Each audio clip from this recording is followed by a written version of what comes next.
Hello, friends. Welcome back to another episode of I'll Call You Right Back podcast with me, your host. My name is Chad Medved. This is my show. Appreciate you being here. This week, we got a special one, as we do every week. First thing is first, we are not sponsored by anyone, actually, and I'm out here by myself, grinding on this podcast, 5 years strong. All I'm asking you to do is to rate and review and subscribe to the podcast. If that's a option for you, whether it be you watching on YouTube or you listening on Spotify or Apple Podcasts, give the boy a 5-star review. It would be much appreciated. If you got some kind words, drop them below. But yeah, I don't ask you for much with this podcast. Give me a rating and review, and that's appreciated. But the reason that everyone is here this week we have a great episode. This week I sit down with Kayla Heffernan of PGH Candle. Okay, so PGH Candle is a candle company that has been providing a great flame and great scents to all of our homes for almost 7 years now. Her candles are carried in multiple locations around the city, Wildcard and Lawrenceville. I don't know why I can't rattle the rest off of the top of my head, but now you could find them at the PGH Candle shop that is at 839 Phineas Street over, I guess, what area would that be? Troy Hill area, around there, some like Deutschtown area, but very convenient location, free parking. Again, 839 Phineas Street in Pittsburgh, PA. You could go there. It is a storefront that opened end of November, and that it is filled with a slew of just very, very cute and useful and amazing smelling and clean burning products. I could have probably sold that a little bit better. Could have used a little bit better word choice, but basically this shop is filled with a bunch of good shit. She got more candles than you could imagine, multiple scents, multiple sizes, multiple jars. She has matches. She has, a couple other retailers, or a couple other brands rather, in her shop. But you could go there and you could pick up any of the candles that PGH Candles provides. But this week, Kayla comes in and we sit down and we talk about it all. We talk about how she became a professional of wax alchemy and started pushing pounds of wax and Wicks, and kind of how someone falls into the line of, being a candle maker and being a damn good one, if I do say so myself. I was a PGH Candle customer. I think the first time I bought candles off of her was 6 years ago. We talk about it in the episode, so I won't rehash that right now, but I've been a customer ever since. I love her candles. Burn them in my home. Antoinette loves them. We went down to the PGH Candle shop on the opening day and we re-upped our stock, and in my studio right now I got a banana bread and it is fire. But like I said, this week we sit down and we go over all the things candles, and it's a pretty great episode. I had a really good time talking to Kayla. She's a super cool person, and it's cool to hear how someone kind of maneuvers their way into doing what they're meant to be. You know what I mean? And progressing over the better half of 3/4 of a decade, to make candles and still be doing it 7 years later, doing it well, establishing your name and building a brand throughout the city. Pretty damn great. And now that we are, through the details of it all, Kayla has been nice enough to throw together a giveaway that we're going to do. You could follow me on Instagram at I'll Call You Right Back. I will be posting details along with the cover art. Follow her on Instagram at PGH Candle. You could find the details for this entire episode on both of our accounts, and it's a good one. I'm excited to drop it. So without further ado, episode 229 of I'll Call You Right Back podcast with Kayla Heffernan of PGH Candle.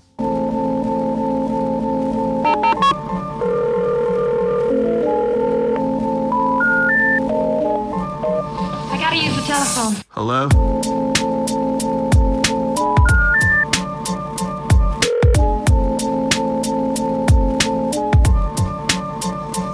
Telephone. I'll call you right back. Call you right back. telephone. I'll call you right back podcast. Good? Mm-hmm. Is that too loud? Is that good? Yeah, that's good. Okay. Ooh, I hate that I can hear my voice. I know, but it's like people that have never done it are like, it's different to them, but Yeah. you get used to it, I guess. It's just easier to hear if you're like, pulling away from the mic. Yeah. You could hear the difference of I see. how it is. Yeah. Before, whenever I did this, I didn't have headphones, so people would be like animated. Yeah. And you couldn't hear shit. Mm-hmm. But the funny thing about the Aquapana is I've never heard of it or had it, but me and my wife went to some like Arlecchino restaurant. It's like a higher end restaurant, and they had that there. Yeah. And this lady, the waitress, name dropped it. She was like, "We have Aquapana still," and I was like, "Oh, I'll take that." And I tried it, and it was great. Yeah. And nowhere had it, but we got the Whole Foods still. Yeah, I'm sure it's fine. Are you still water over seltzer? I am because I associate sparkling water with vodka. Yeah. So when I'm not drinking, Makes you miss it. I have to just do the still, or the soda water feels like it's missing something. That makes sense. I'm not one of those like sober people who are like all the flavored soda waters will be a good substitute. No. Yeah. I need ice and vodka in mine. It's just nice to have still, like usually sparkling water is like, already it kind of tastes different just because of their carbonation, but like a good still water is different because you have a tap water, because after we had the good Aquapana, I was like, just bring me tap the next time. Yeah, right. And you can immediately taste the second one tastes like a pool. Completely agree. My thing too is I worked in bars for like 10 years, so I know how gross water is. And It is. especially It really in is. Pittsburgh, how It really terrible is. our water is. And if they tell you it's filtered, it's probably not. I'm not kidding. It's Or the filter disgusting. has not been changed in a decade. 100%. It's gross. Well, that's great. Very reassuring. But I usually, tell people how I came across them. But like I ended up working at a clothing shop many years ago. Yeah. And got a run of candles Yeah. from you. At Threads. Threads on Carson. Yeah. And then after that, I actually got them for my groomsman's gift. Yes, I completely forgot about that. I did too, actually, until you sent me your phone number to text you, and it popped up, and I was like, I forgot all about that. Yeah, it's funny because when your name popped up on my thing, I could just see your name and then iMessage. So I was like, oh, maybe they want to order more candles or something. I haven't heard from him in a long time. Yeah. And then I opened it, and I obviously immediately put two and two together, but it was... It was probably like 5 or 6 years ago. How long have you been doing this? It'll be 7 years in August, so I think that Threads was definitely 2018? No, 2017? I think that probably was like 2015 or 2016. It had to have been It had to have been the start of 2017. Yeah, because I maybe. started in August of 2016. Yeah. Unless yeah. it was like right after that. I think it was right after that, because I remember you saying that, like, because you were giving me options for labels, but you were like, I only have like these right now, and I ended up coming up with labels. I think it was right whenever you started, but I ended up seeing you on Instagram from that. We were looking for candles for the shop, and we got them, we liked them, and that's why I got them for my groomsman's gifts. Yeah.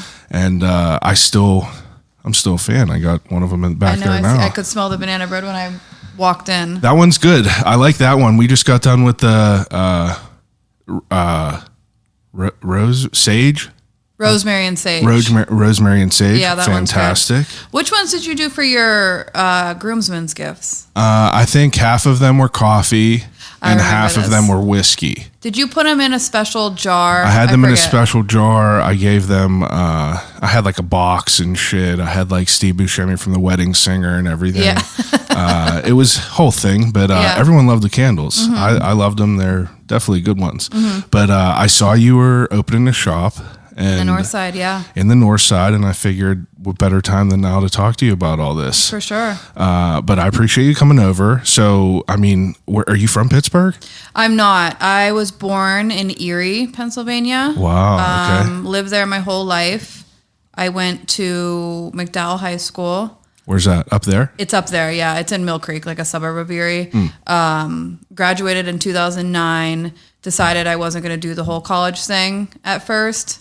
And then, so graduated in 2009, moved to Pittsburgh in the beginning of 2011. Okay. And my hopes were to go to Point Park, actually. Yeah, like what did you, obviously, I'm sure you didn't want to be a candle maker whenever you were young. No, I had no idea what I wanted to do. Yeah, all my friends had gone off to college, and I kind of stayed back. I got into working at a bar and kind of just fell into that whole scene of, I can make money doing this, and I'm going to be out all night, and I'm meeting a bunch of new friends that I didn't know before. Yeah, it's like a different energy. For sure. And, when you're 18, 19, and you're meeting these people that work at a bar, and you're getting in bars, and you're kind of in the industry. It's conducive to the lifestyle. Yes, but it got old pretty quick, and I had a bunch of friends living down here that were going to Point Park, and I would come down and visit them, and I was like, this is what I need to be around my peers who are like going to school, trying to make something of themselves. Yeah. Motivating people. Yeah. So I ended up moving down here in February of 2011.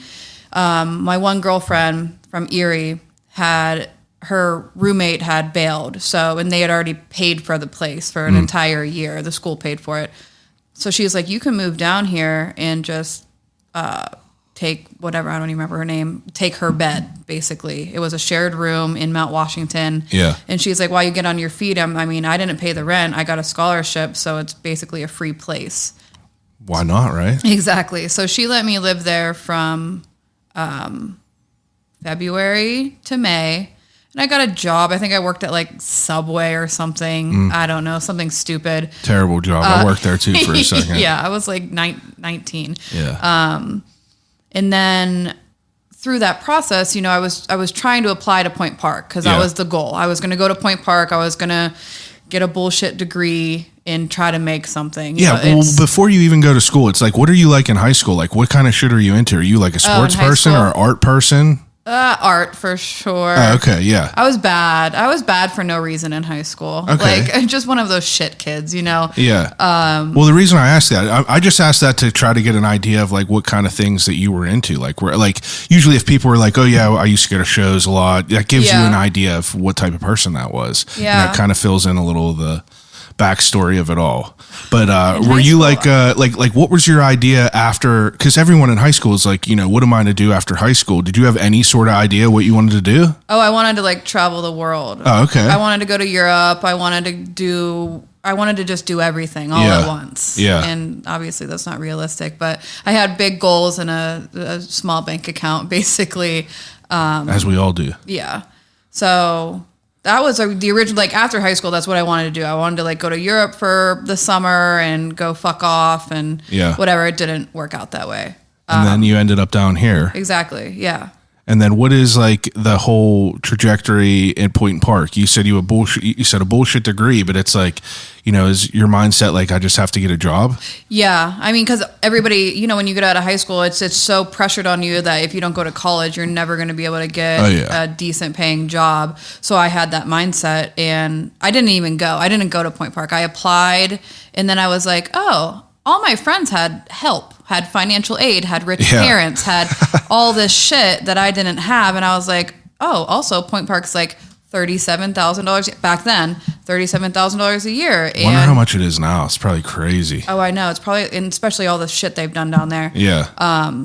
So I didn't end up doing that because they wanted me to do summer classes, and right off the bat, it was like $1,000 that they're like, all right, you need this. This is due by Friday. Yeah. I was like, okay, well, I don't have that. Yeah. So I didn't do that. And I ended up going to CCAC for a year. Amen. It completely was not my thing. School was not my thing at all. The person I had on last time, we were just talking about CCAC because she was like, yeah, I used to sleep, in the parking lot in between classes. And I was like, I 100%. I was like, did you go to CCAC South? I was like, I was right next to you in the other car because like, it was just like kind of a joke. It was like an extension of high school. You just like feel like that you had to be doing something and like this was the most cost effective, I got to be doing something. I might as well come here. 100%. I think that a lot of young people feel that way. And I wish I had somebody in my life back then that was kind of like, you don't have to do this. I know, but back then it's like, could I ask how old you are? I'm 32. Yeah, so I'm 32. So I feel like that our age was like literally probably one of the last ones where, now everyone is like, oh yeah, tech trades are all great. Entrepreneurial shit is all great. Like fucking go off it. But it's like back then, I feel like that we weren't told that. No. Like I work in a trade right now. I went to a trade school, but back then it was like kind of like taboo. Like one time out of the year, a trade school would come in and talk to you and be like, we're still here. Yeah. We're not Penn State or anything, but we're still here. But now it's kind of different. Yeah. And back then I feel like if you decided to go to a trade school, you were kind of like made fun of or like laughed at, like you're not making it. Yeah, you're not a Penn State or anything. Where in hindsight, it's like, okay, if I would have went to school to be a plumber back then, I'd be making well over $150,000. Well, we're fucking 17. Exactly. I didn't give a shit about anything. I wanted to go to shows on the weekend, and I did not care. I wanted to party. Yeah, I wanted to live. But everyone's like, what the hell are you going to do? What are you going to sign your life away doing right now? It's like, you better make a decision or you're a piece of shit. Exactly. And then you're like, all right, well, I guess I'm going to just jump into something that I didn't want to do. Perfect example. I went to Slippery Rock, elementary ed and special ed, failed out the first year, just did not care about it. Yeah. And you're just like, I wish I wouldn't have done it because it was a waste. Mm-hmm. But it's a lot of money. You have to go through that shit to figure it out, I guess. I agree. So after CCAC, I basically, the government gave me some money. Yeah. And I was like, oh, okay, well, this pays for the school and it gives me some money to live. Yeah. I did that for a year. I never went to class. Yeah. Like, I'm not kidding. I probably went to like 3 of the lectures. Yeah, that's not how I learn. Yeah. It's like, I just can't be in there. It's weird. Into the second year, they're like, yeah, you didn't do good. We're not giving you more money.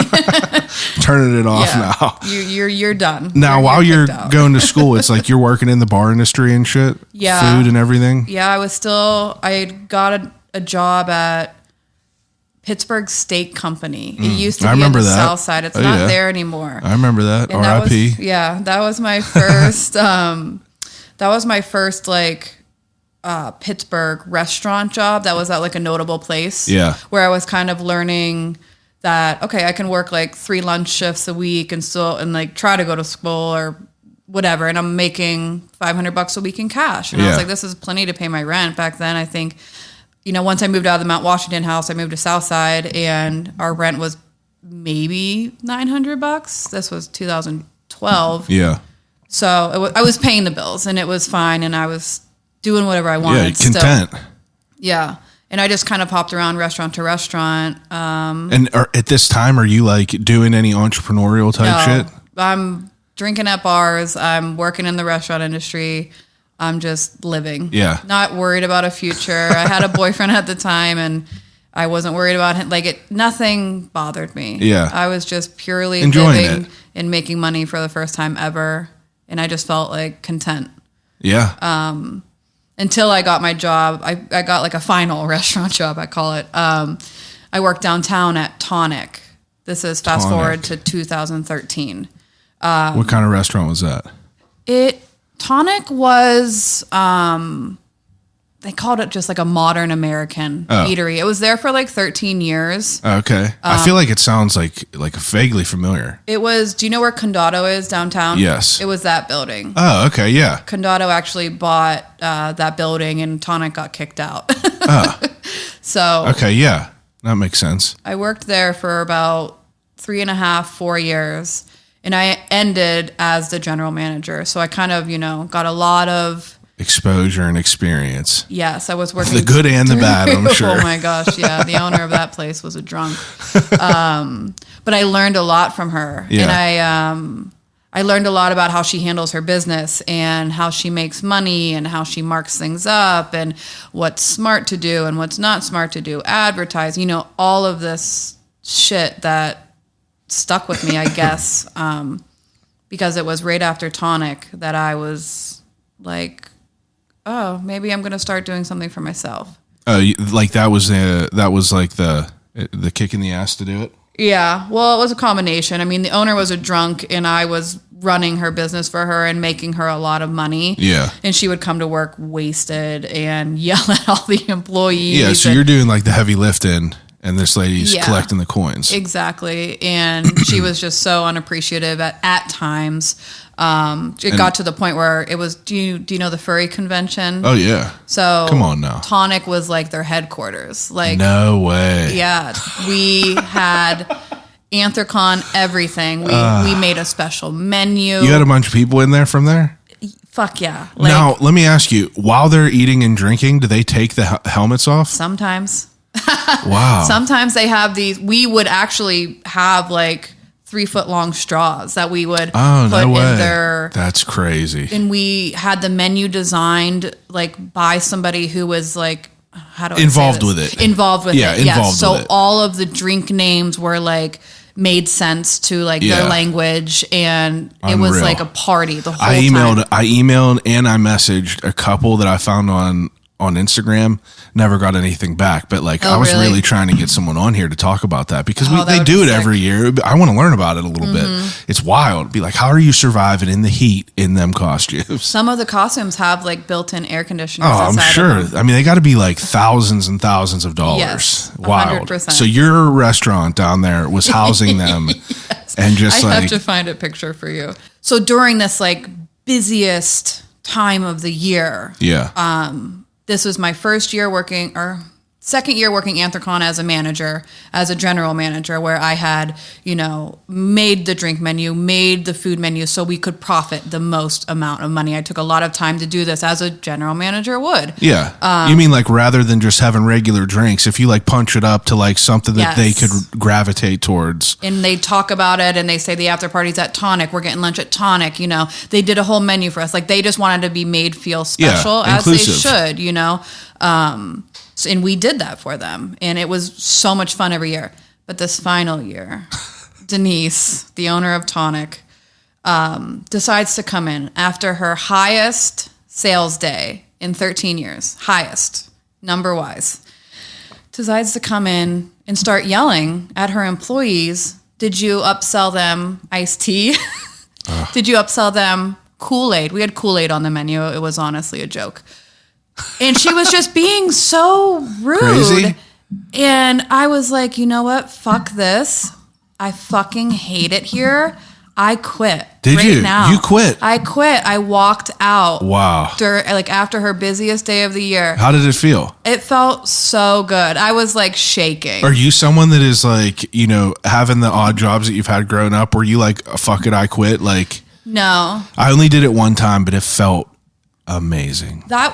That was really the only time that I remember like it being a thing. Yeah. Maybe I've gotten fired or I didn't come to work or I called off too many times. But to have an asshole and then just be able to be like, all right, fuck you. Yes. That feels good at some point. It did feel so good. And there's so much more I'm sure it's crazy. Yeah, I'm sure it's crazy. But like you like, continuing, to make that place run, kind of put in your mind that like I can make some shit happen for myself. Yes. And Denise actually would, while she was wasted, would look me in the eyes and say, someday you're going to own something. You're going to own a restaurant. You're going to own something. You just have it in you to own. Yeah. And that kind of maybe stuck with me a little bit because I did feel that way. I did feel like I don't know. I just don't do well. Made it this far. It's like I can make it, Yeah. keep it going. It's like I'm figuring shit out. Yeah. So after Tonic, so that was July of 2016.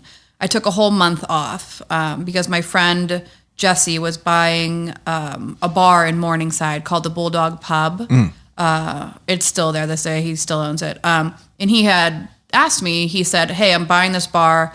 I am going to need some people. I'm just not sure when we're taking over ownership and when this is all going to happen. It's probably going to be late summer. So I knew before I quit, I knew I had something else lined up. I wasn't just very irrational. It was a whole buildup of things. And then I was like, you know what, fuck this. I can go here. Yeah. I just didn't know when it was going to happen. I ended up taking a month off of any type of work. I was 25. I went up to New York because I had a couple of friends living up there. And I was going to these markets up there, like these in New York City. Yeah, these like in Brooklyn, in Williamsburg, these like maker markets or these flea markets or what the fuck ever. You know, people making earrings, making whatever. Like the artisanal markets, yes, exactly. And I was just so inspired by it all that I was like, these people are young, they're doing what they want to do, and they're making money. Like they're selling their shit. Fuck yeah. And it was really cool to see. So I took a megabus up, I took a megabus back. On the megabus back, I was like, I'm going to make candles. I was like, I'm just going to try. Why candles though? I don't know. I always have loved candles. Yeah. And I hated spending money on them. Crazy money. And I hated how fast shitty candles burned, in that they would leave a lot of wax behind. I felt like I just wasn't getting my money's worth. So I decided that I was going to try to start making my own. Where does someone like even dip their toe into that? Obviously online?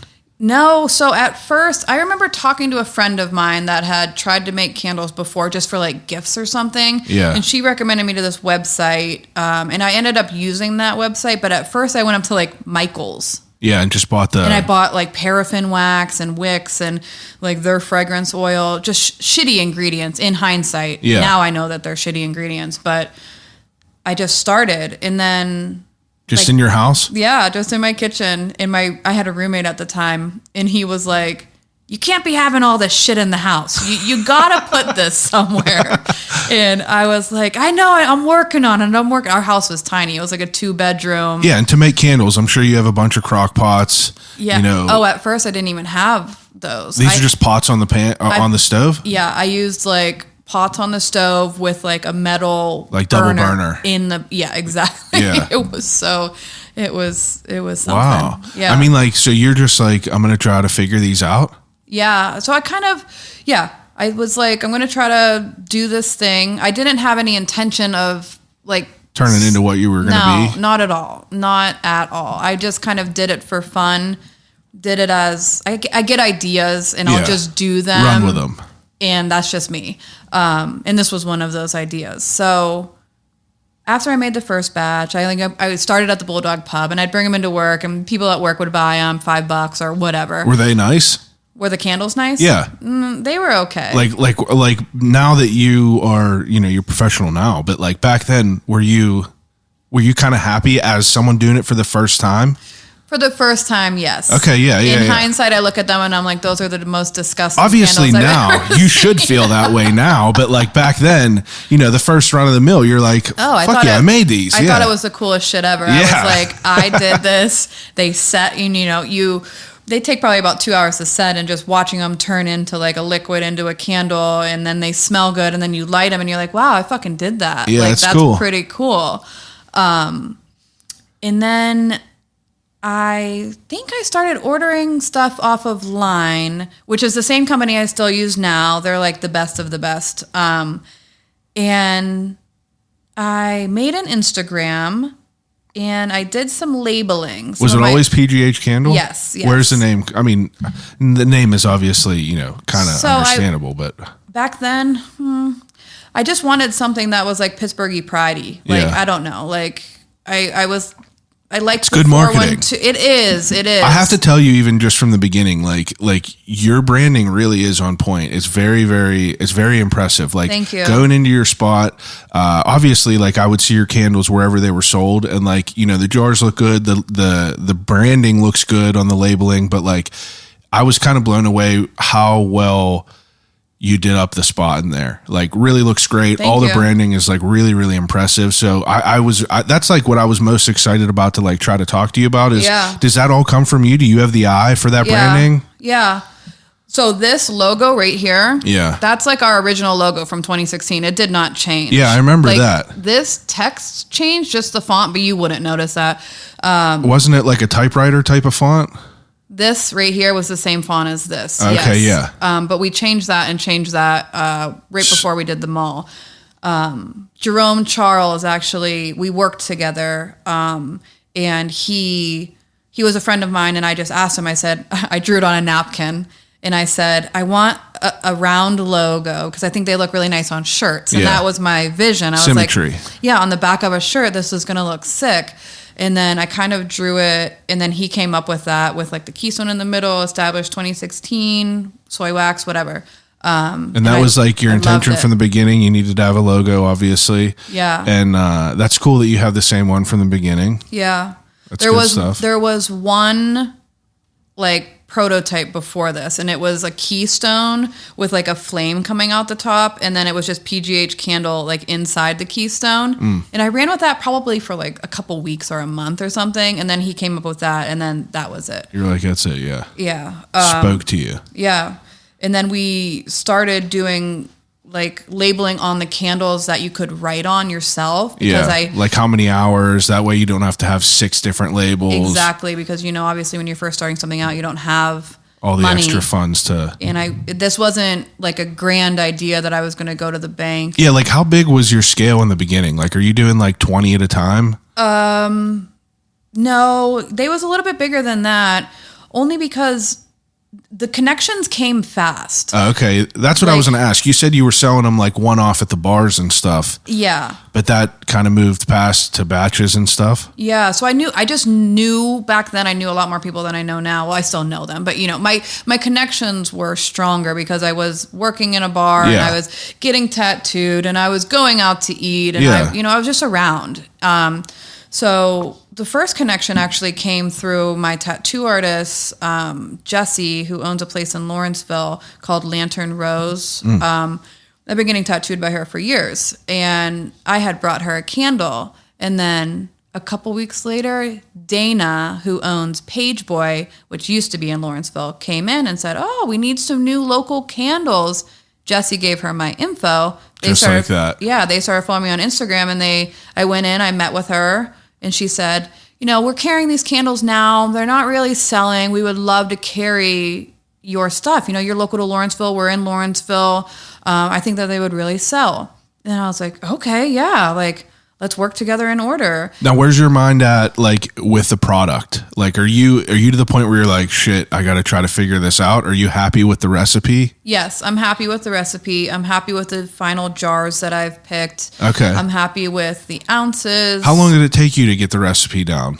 Because I know people tried to make candles. Like, I know them who've made candles as gifts. Yeah. And they said that they just, like, came out like shit. But that could be because they were using some Michaels type shit. Exactly. Yeah. Exactly. Once I was using a specific kind of soy wax, and then also fragrance oils that are from this website, they just work. Yeah. And I would watch YouTube videos about how hot the wax needs to be before you pour the oil in and all that good stuff. How long they need to set, how long they need to set before you put them in a store, how long they need to set before that person burns them, all that shit. I was comfortable. Yeah. That's good. And I was excited. I was very excited to have gotten this account. Hell and yeah. I was like, whatever you it's want. Reaffirming. You're whatever like, you want. someone believes in it, so you're like, this is happening now. Yeah. And the thing from the beginning is I wasn't in it to make money. Yeah. I don't know how to explain it, but I wasn't like, oh, I just made $200. This is great. Or whatever it might have been. I was like, oh, they want to carry my shit. Yeah. And my shit's going to be for sale on their shelves, and then someone's going to take that home, and then someone's going to burn it in their house, and I made that. 1,000,000%. That's cool as fuck. 100%. And yeah, and then after that, it was like kind of like a snowball thing where this coffee shop wanted to carry it, then Wildcard in Lawrenceville, then like all these other. And that's when you see opportunity to do both. You know, do what you love and be able to, create something bigger, create a brand, which is definitely awesome. It's cool to just have people enjoy what you're creating. Yeah. It's all it is, even if it's listening to stuff like this or, burning your candles. It's a good feeling to be able to just be passionate about something and see people enjoy it.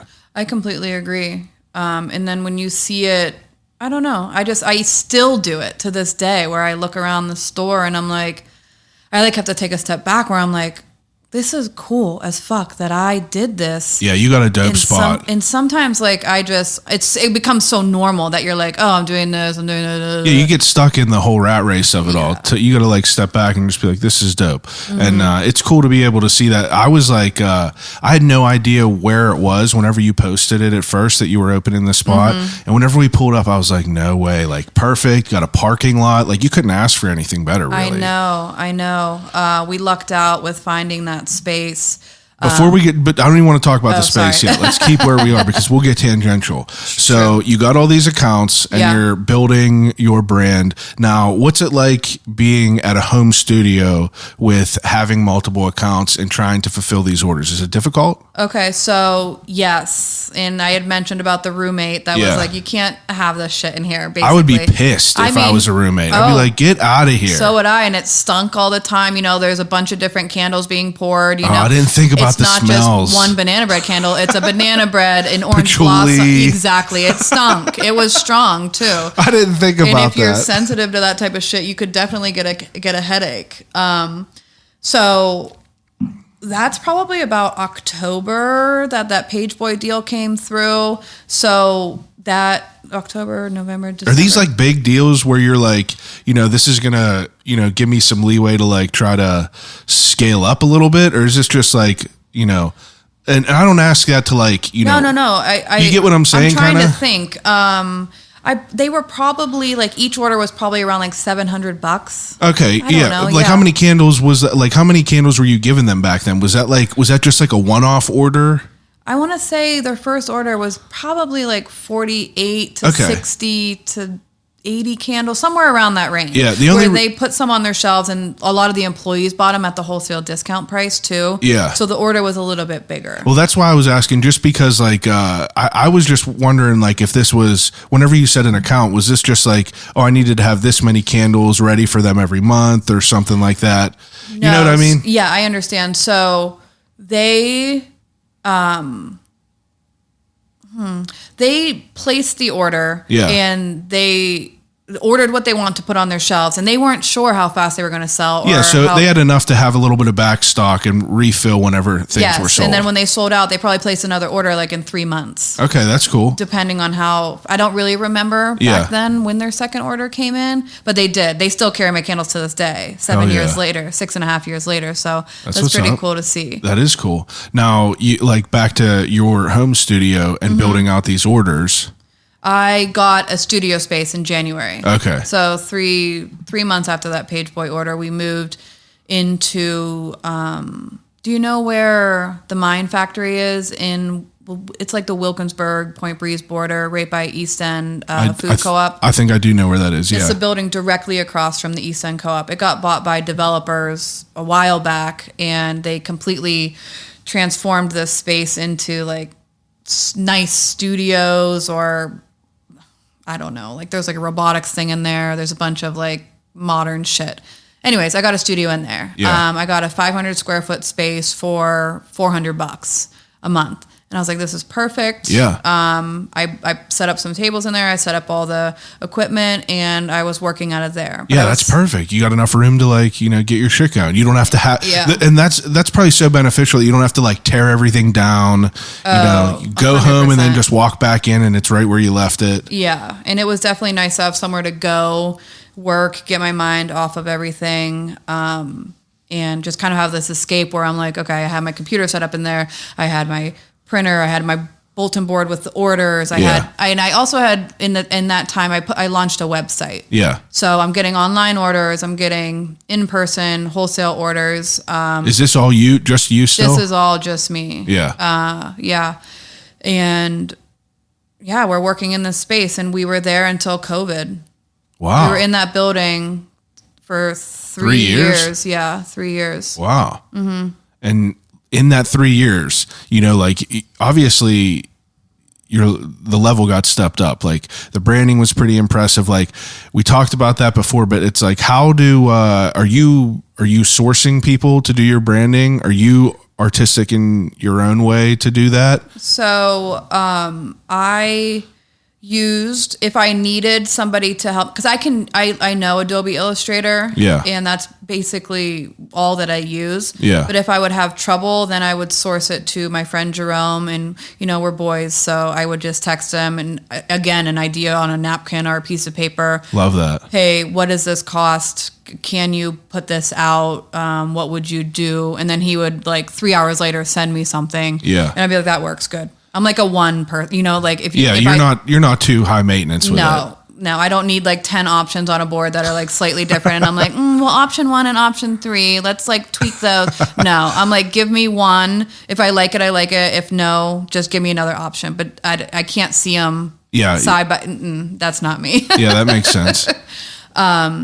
So he's kind of helping me. At first we had our labeling. It was a lot different than the labeling looks now. Yeah. It was when we worked together, actually. It was on brown craft paper. Yeah. And it was very minimal feel. It still is minimal feel, but I feel like back then it was kind of like a rustic minimal feel. Yeah. And we only probably had 10 cents in 3 sizes, actually. I forgot we did that third size. It was a big one. Yeah. And we sold it for I think $25 for this giant. Yeah, 32. Wasn't it? Yeah, it was a 32 ounce. It was crazy. We weren't making money on it at all. And then we came up with the neighborhood collection. Yeah. That was actually an idea by my old roommate. The Lawrenceville candle was fantastic. Yeah, and that was that got us in the door with a lot of these little boutiques. Within the different neighborhoods and stuff. Mm-hmm. That's a really cool idea. It. Yes. That's a smart idea. Mm-hmm. The materials that you use, the hard goods that you use were definitely you always had good jars. I remember the jars were cool. The labels were good. Now is even, a whole extra, whole level. When does your intention to kind of elevate the brand start to come in, rather than obviously, you're out here, you're a business person, and you want to be you want to be profitable with it, but for you to scale this up and level it up is going to cost a good bit of money. Oh yeah. But when does that come into play? When do you feel so it really, this is really happening? It really came into play when I signed the Ross Park Mall pop up. That's when that was last year. That was 2021. Yeah, that was last year. Yeah. So while I'm in the studio space, I don't really have that idea. I don't really have the idea of scaling up. I'm kind of just content with signing on new accounts with what I have. Yeah, you didn't have an intention to get a brick and mortar? I did, but I just thought it was so impossible. Okay, I was this is going to be so much money. I don't even know how I'll do it. I need to save a lot. Do you do a lot of online sales? Yeah, we do. How do you combat the shipping of all that? Because I'm sure it costs a good bit, right? So yeah, I put a flat rate shipping on the website. It's $9 or something like that, and it is what it is. Exactly. People got to understand that it is what it is. And people, I always get shocked by the confidence of the orders that come in, because I'll get orders for 10 candles and I'm like, how the hell do you know you like these? Yeah. And it will be in Arkansas. Yeah. And I'm like, first off, how did you find our website? Second off, how are you this confident that you're going to like these 10 cents? Yeah. It always blows my mind. And I was like, maybe they have money and they just don't care. Yeah. And I Gifts don't care either. People. Yeah. And I don't care either. Yeah. Now, so what were we just talking about? We were talking about the materials and the hard goods and everything, and when you had the intention to scale that up and level that up. Yeah. So through the time at the studio, I kind of kept everything small, and if I had a little one-off idea, we would just do it. You know what I mean? I had this candle called Better Than a Bouquet that I wanted to put out for Valentine's Day and Mother's Day, and we just did it because one little candle really doesn't cost me that much money. Yeah. Because I won't make a shit ton of candles and then leave them sit in my studio and be like, oh shit, I got to sell those. I will sell them and then I make them. Yeah. You know what I mean? So when I pitch these new candles or new ideas to the stores that we were already in, I'd be like, hey, do you guys want to carry this for Valentine's Day? You can order 12. get all those orders together. And then you make a big batch of it. Exactly. So you're not really risking a bunch. Not at all. That's great. Not at all. I never thought about that. That's smart. Yeah. You do like a prototype, like whenever you're selling to people, yes, you come in with like prototypes of scents. Yeah, and once I got good relationships with these stores, like they trusted me. Yeah. So I would just send them a picture, an emailed picture, of the product, like on its set or whatever, and it'd just be a simple yes or no. It wouldn't even they wouldn't inquire further than that. I gave them the information they needed. I said, this is what you can sell it for. This is what you're buying it from me for. Do you think it's a good fit? Yes or no. And it was really as simple as that. But then fast forward, COVID hits, and my roommate moves out. So I had all this extra space. I'm living in a new apartment at this point. She had the downstairs apartment. I had the upstairs apartment. It was like a house. She moves out. She gets pregnant. She moves out. COVID hits. I'm like, they had really strict rules at the Mind Factory. You have to wear a mask at all times, even in your studio. If we see you without a mask, blah, blah. And I'm like, okay, this is like... Screw the studio. I'm moving downstairs. Exactly. I moved everything downstairs. My rent obviously went up when she moved out. So I was like, it just makes sense. Yeah. I want to stay home anyways. Everybody's staying home. It's the thing to do these days. It's probably so much better to be able to just like still have a separate space. 100%. Walk downstairs. I loved it. Well, at first I was like, you're a failure. You're taking a step back. You don't even have a professional space. One weekend, I'm down there in my underwear making candles, and I'm like, this is the best thing to happen to me. Well, did you really have a time period where you were like, I'm like, this is not going like where you felt like a failure? Yeah. Oh, why? Yeah. Because I had to move out of that space. I didn't have to, but I made the decision to move it back into my house. And just something in me felt like, I don't know. It was moving backwards, not moving forward. Yeah. And that was just me being in my own head, Yeah, but that's interesting to hear about that. Yeah. But I guess like in that moment, like whenever COVID was happening, like everyone's mind was different back then because no one knew what the hell was happening. Yeah. And I just kind of felt like people took me more seriously if I had a place for them to come meet me. More professional. Or whatever. Plus, personally, it's like if you're doing business, it's just better to have, it obviously for me, I'm having people come to my house, but for you having a business, an office space is better than just inviting people into your home. Exactly. But having a separate spot is not bad. I loved it. I absolutely loved it. So so are you still currently doing that? Is that still the move? No. So, last June, I bought a house in Troy Hill. So congrats. Thank you. Me and my boyfriend bought a house in Troy Hill. And when we went to see the house, one of the things was, okay, there either has to be a space that I can build a shed with electricity, a huge space in the backyard or something, or there has to be like a huge heated garage or like a huge basement type deal that I can turn into a studio. Those were on my mind. Yeah. I voiced them to him, but they weren't very important to him because if worse came to worse, I was just going to get another studio. Yeah. That was like, those were the two things kind of floating in my head. So we find this house, and it's a 3-story house in Troy Hill where you can kind of tell that it's set up to be like a single family home. Yeah. You walk in and the whole downstairs, which is ground level with windows, kind of would serve as a second living room. And I was like, well, we don't need that. You work out of town. I'm at the store. Like, this is going to be my studio. Yeah. This is mine.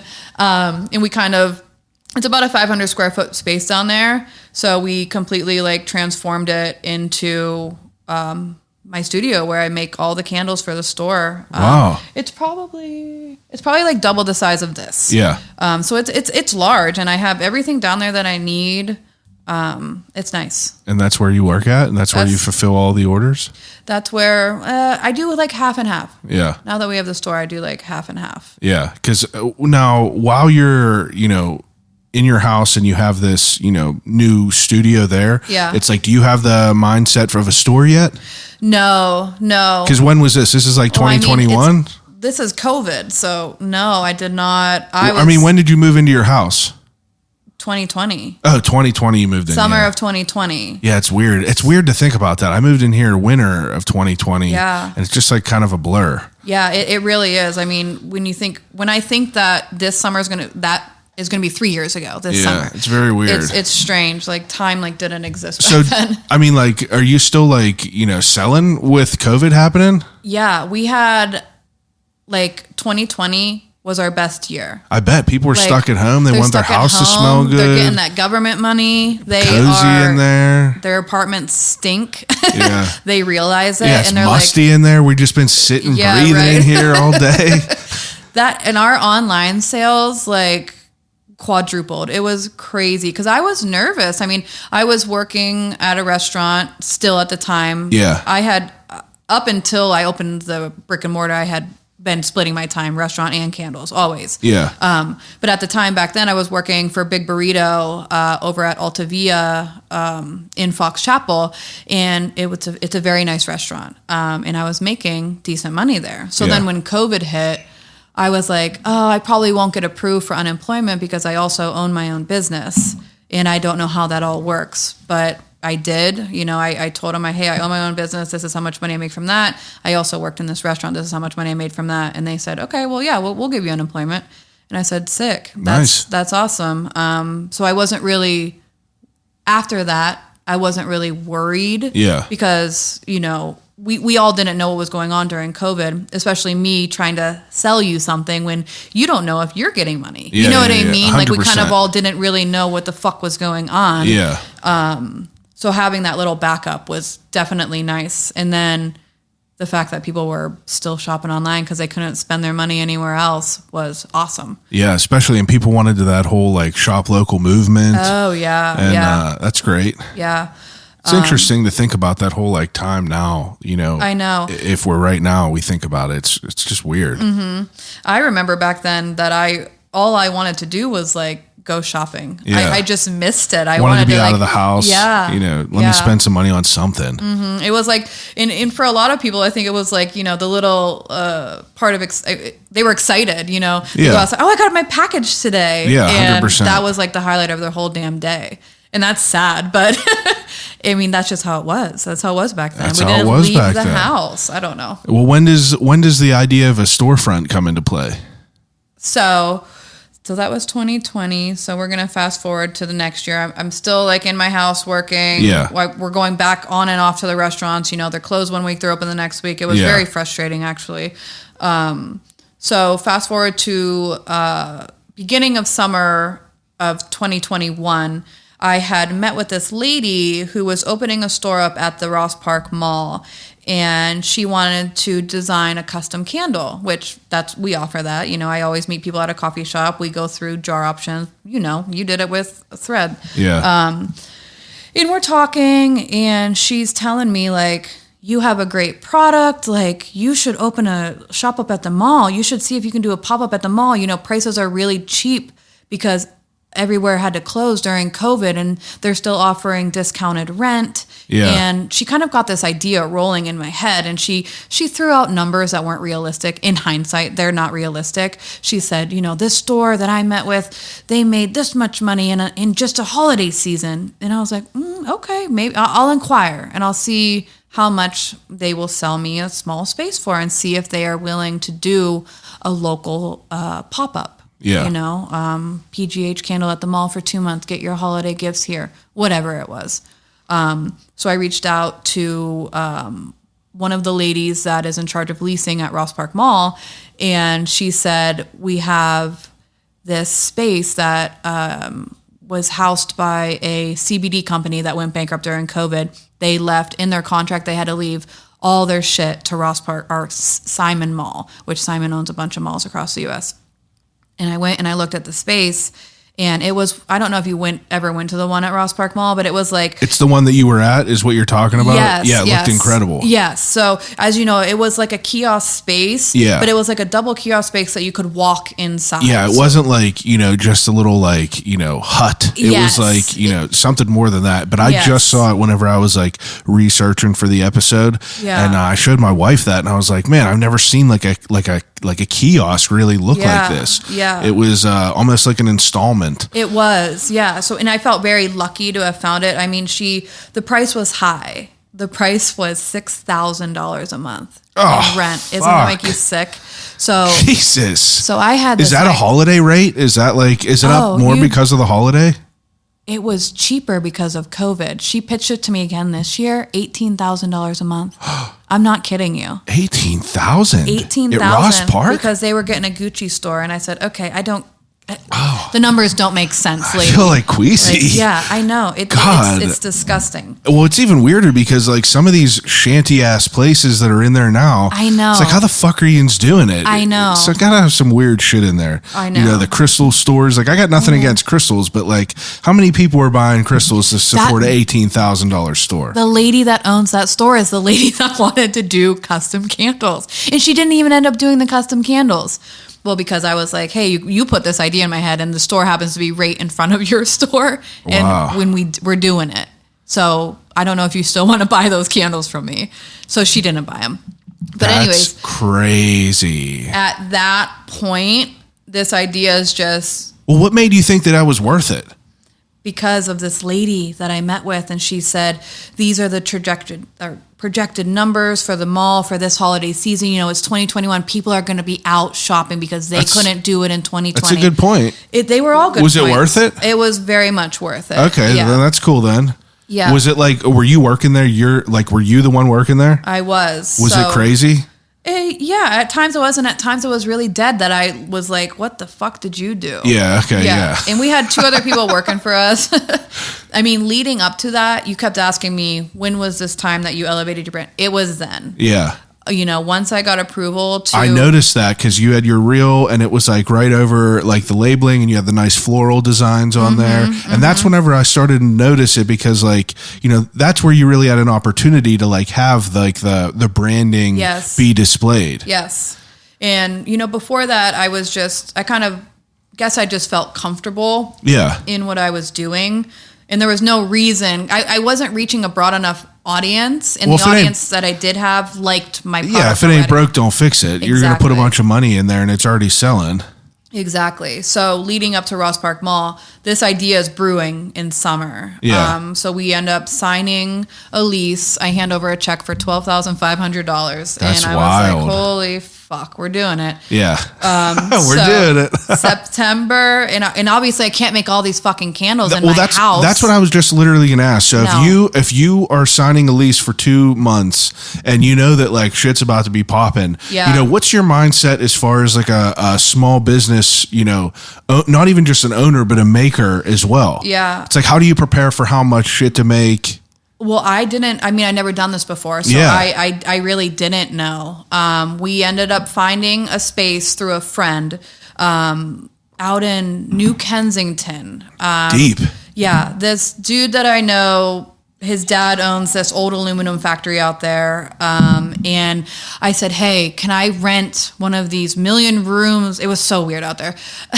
Can I rent one of these rooms you have? It was September and October. So the heat and it didn't need to be weather controlled because it was tolerable. Yeah. You know, it wasn't too hot. It wasn't too cold. So I wasn't worried about that. He said, yeah, give me $1,000. You can have it for a couple months. So I handed him $1,000 cash. I moved in and they had all these spare pieces of wood and tables. I threw some shit together. We made a workspace in like 3 days. Wow. And it was huge. It was probably like 1,000 square feet. Like it was the biggest space that I have to this date have ever had to work in. Yeah. So I make a list and I say, okay, we're not going to carry every single product there because there's not enough room. I'm going to pick the top 8 sellers. We're going to carry them in both sizes. And we're just going to make 10 cases of each. Yeah. Of each size in each scent. And then we're going to carry the wildflowers because that's a cute gift. And then we're going to we carried like maybe 2 other one-off candles that were like in their own collections. And that was it. And then I had a local ceramic artist come in and he put his ceramic work in there in exchange to work for 2 days a week. And yeah, then we were there. November 1st, we had to have everything in and set up. And then we were open. Wow. And we had a November, you know, the first 2 weeks of November, people aren't really Christmas shopping yet. So those were kind of the 2 weeks that I was like, what am I doing? Yeah. Does this make sense? Yeah, because it wasn't like that busy. It was a big investment. I mean, it was overall probably about a $30,000 investment, yeah. if I'm being frank. Yeah, with all the materials, the branding that you had to pay for, all the that rent, shit. the insurance. Well, talk to me about the branding. So everything. It's like, like you did that. Did you hire someone to do that? Yes. I hired Jessie Evans, who now she works for American Eagle. She was an independent freelance designer. She is absolutely amazing. Yeah. I got the connection through my girlfriends at The Farmer's Daughter. You got to plug into them? Yeah. You got to link me. Okay, cool. Yeah, I've been trying to talk to them for a minute. They're so nice over there. They're too big now to because they probably get so many DMs. Yeah, I gotta. I'll give you Tara's number. I gotta pull that card. Yeah, she's so cool. Yeah, and they're so nice over there. And I'm beating a dead horse about the branding, but it's super impressive. Like it looks clean. Everything about it looks really good. Thank you. So I get Jessie Evans and I say, okay, this is my chance. I need to do it big for the mall. Yeah. You know, we're going to potentially see the projected numbers were like close to 1 million people enter that mall. Is that what they tell you? Yes. Yeah. Yes. That's ridiculous. I know over the course of 60 days, there's X amount of people that enter the mall. And I say, okay, this is it. We're doing it. Did you ever get COVID in then 2 months? No. Wow. I had COVID like, when did I have COVID? October of 2020. And then I didn't get it again till like 2 months ago, actually. So no, I was good on that. I was scared about that because, you know, there was nothing in my contract with the mall that it would be forgiven. Yeah. So if something crazy happened again and they shut down the mall, you know, I wasn't getting my money back. That's a good point. I didn't think about that. I was going to be sitting on this. So it was a scary fucking investment. Yeah, it would definitely be scary. But anyways, I met up with Jessie Evans. I say, hey, we're redoing 19 big labels, 19 small labels, and I need you to redo my logo. And she's the one that actually like picked this font here. And she got to work and I said, I gave her like a little bit of an idea. I drew it probably again on a fucking napkin. And I said, I want like each one, I want to have like a little different symbol on top. So I think I have some in this bag. Can I give it to you now? Yeah, is that for me? These are for you, yeah. Man. Okay. Perks of the job. So first, these were actually designed for Whole Foods after. So this packaging wasn't in the mall, but they are in our store now. But she designed You're in Whole Foods? Yeah. Oh, that's sick. Shout out to Whole Foods. We're drinking the mineral water. Yeah, so she did all these packages? Yeah, and then so with the original collection, which we have 19 cents, 2 sizes, she did this like minimal style. She gave me 6 options. Yeah. And my thing was I wanted like a little symbol that was different, like right on top. Almost that was, like Ozark. You ever see Ozark? Yeah, that was like reflective of what the scent was. So that one's for you. Roasted pumpkin sage.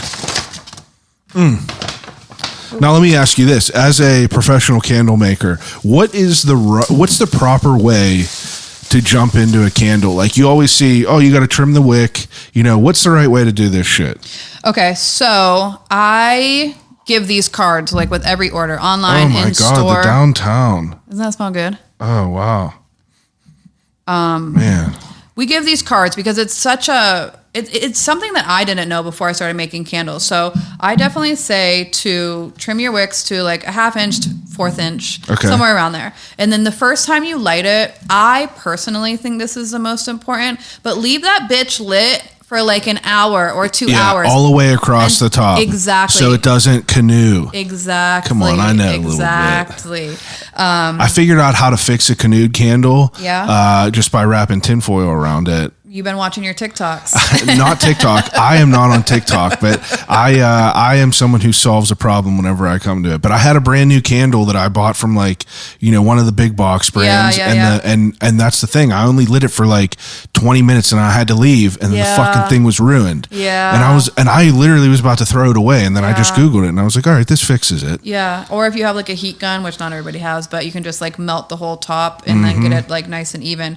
And then also just trimming your wicks, like before every burn. And if you don't have a fancy wick trimmer, I literally use my fingers. They get dirty. I put just them right in like my break plant. off that like fatter part at the top. Yeah, because what will happen is it will keep curling over and then fall in the wax. Yeah, and then you'll have this like nasty pool of wax, and you'll have like a flame that's too big. Wow. Yeah. Do a lot of people ask that? How to care for their candles? Yeah. They don't, because I just tell them. Yeah. But I feel like that a lot of people just might not know. They don't. Yeah. They don't. And I can see the look on their face when I'm like, well, you should be doing this. And like, oh, okay. Yeah, no, yeah, I knew that. I'm like, did you though? I think I started to get interested after I found that, like, you know, after they were like, well, the reason it did this is because you didn't let it burn for an hour. And I was like, fuck, now I know. So now I know to always do it like that. Yeah. Yeah, it's good stuff. I don't know if that's just like, I imagine it's with every candle, but definitely with soy candles. I don't ever work with paraffin. Yeah, what's the difference? Because it's disgusting. Well, hold on. Before we get into that, I wanted to give you one more candle. Please. This is our new mini bathroom burner. I think you're going to like that. So that's just for your bathroom. I'm a bath dude. Making your bathroom smell better. Oh, my goodness. Doesn't that smell good? It's black coral and moss, I think. Moss, black coral.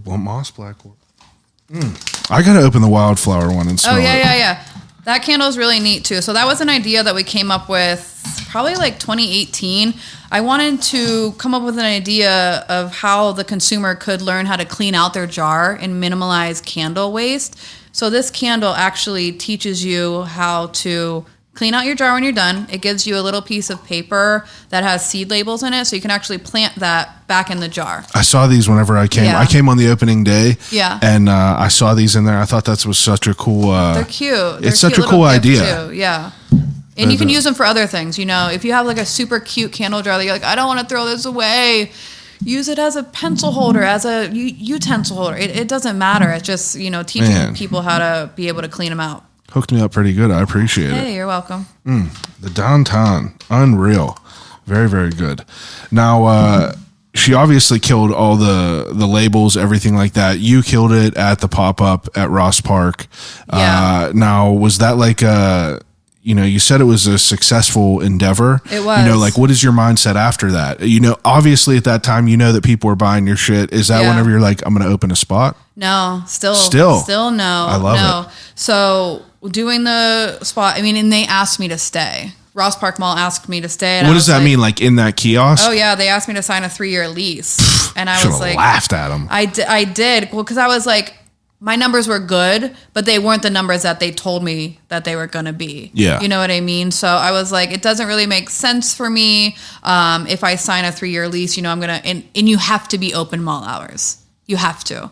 So like you couldn't have a shutdown one. No, that makes sense. I guess I couldn't be open like Monday through Friday. Yeah, 12 to not 6. be open Saturday or Sunday or whatever. Nope. They say mall hours, every store has to be open, or you get fined. And I said this isn't a good fit. Also, you guys are crazy, corporate as fuck.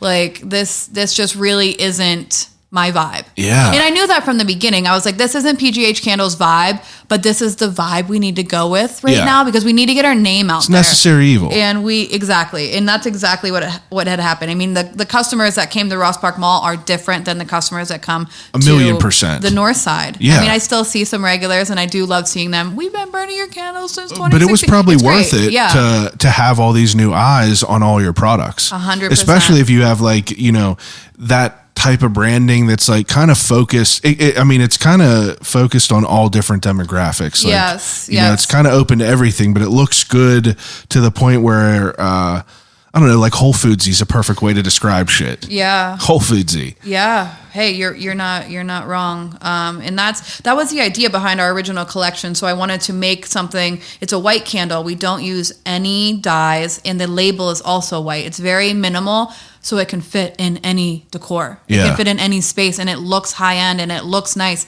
and it is nice. You know what I mean? It burns nice. It smells nice. Yeah. So I'm definitely really happy with that brand change that we went with. Absolutely. With Jesse Evans.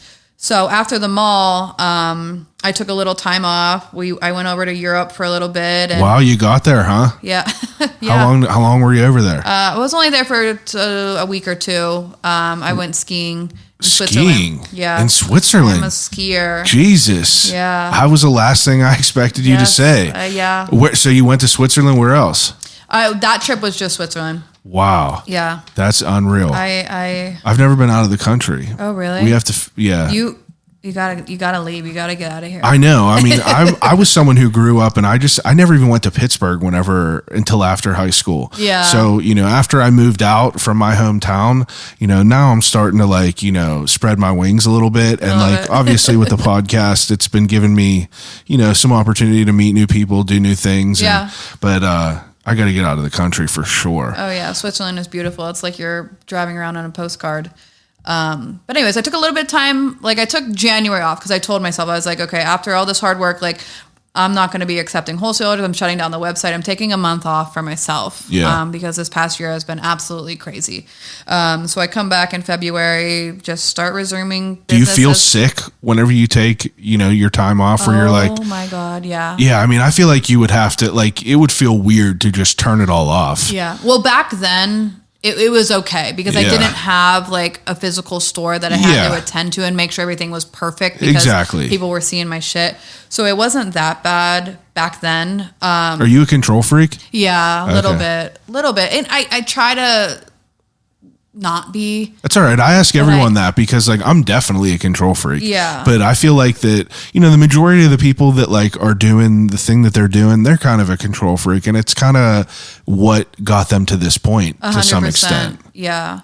I definitely have my things. You're like, I mean, Anna that works for me, right? Oh, yeah. You can ask her. Maybe. It's probably she's crazy sometimes. She's fucking nuts. But I mean, you gotta kind of be, because it's your baby. It's your baby. And I don't even feel bad about it, honestly. So February, I start taking wholesale orders again. I'm working out of my apartment again. I don't have that studio space in New Kensington. That was just a 2-month thing to get ready for the mall. Yeah. I put all the candles in storage, by the way. When I was at the mall, I rented a storage space there. So I had everything ready to go.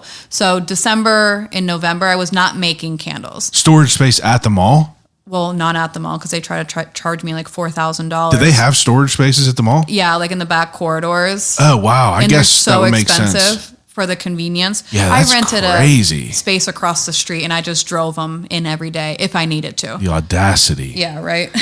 You think it would come with that ridiculous rent, but it doesn't. So February comes, I'm turning my wholesale back on. I actually go back to a restaurant job after being off for 6 months, and I'm working 3 days a week, trying to just figure my shit out because I got a little taste. Yeah. I got a little taste of what it was like to be in the retail world. Yeah. Because that's where any makers make the most money too. When I'm selling directly to a customer, I'm making the most profit. Yeah. Because when I sell wholesale, I'm selling it to them for a wholesale discounted price. Yeah. So you don't make as much money when you're selling it directly to the consumer. Yeah, and obviously if you're paying for a fucking booth at this high-end mall and they're shaking you down, you're not making as much as you could be there either. Exactly. But I did get a little taste of it. And that was kind of sitting in my head when I went back to the restaurant industry. And, I'm I'm not going to be doing this forever. What is the next move? So fast forward a little bit. We bought our house in Troy Hill in June.